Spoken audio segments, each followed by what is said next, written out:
रुको, ये वीडियो आखिर तक देखो क्योंकि ये बताएगी कि जन्नत वाले लोग इस दुनिया में कैसे पहचाने जाते हैं।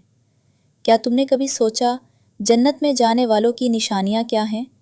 क्या वो सिर्फ दाढ़ी, टोपी और लंबे कपड़ों से पहचाने जाते हैं? नहीं, जन्नत वालों की असल पहचान दिल में छुपी होती है।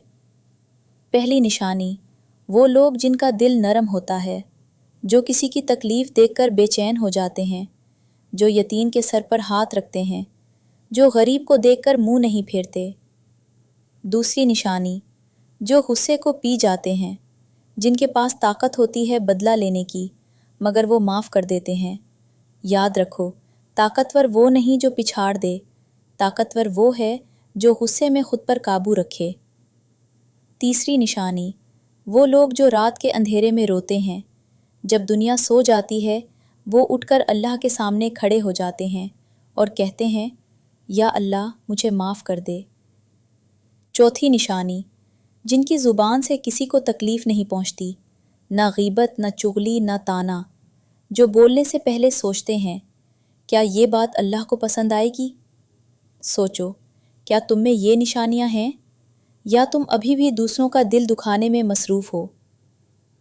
पांचवें निशानी, जो रिश्तों को जोड़ते हैं, तोड़ते नहीं, जो वालदैन के सामने आवाज़ बुलंद नहीं करते, जो माँ के कदमों में जन्नत तलाश करते हैं, ना कि उसे ओल्ड हाउस में छोड़कर। छठी निशानी, जो हलाल और हराम में फ़र्क रखते हैं, जो थोड़ा कमाकर भी सुकून से सोते हैं क्योंकि उनका रिस्क पाक होता है। सातवें निशानी, जो दूसरों के ऐब नहीं ढूंढते बल्कि अपने ऐब सुधारने में लगे रहते हैं, जो किसी को नीचा दिखाकर खुश नहीं होते।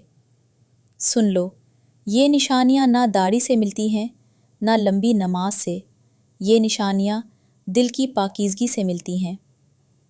आज अपने आप को जांचूं, क्या मेरा दिल नरम है? क्या मेरी ज़ुबान से कोई महफूज है? क्या मैं माफ़ करने वालों में से हूँ? अगर जवाब नहीं है तो वक्त है बदलने का, क्योंकि जन्नत मुफ्त नहीं मिलती, जन्नत कमानी पड़ती है हर सांस के साथ। या अल्लाह, हमें जन्नतियों वाली सिफ़ात अता फरमा, हमारा दिल नरम कर दे, हमारी ज़ुबान को पाक कर दे। आमीन।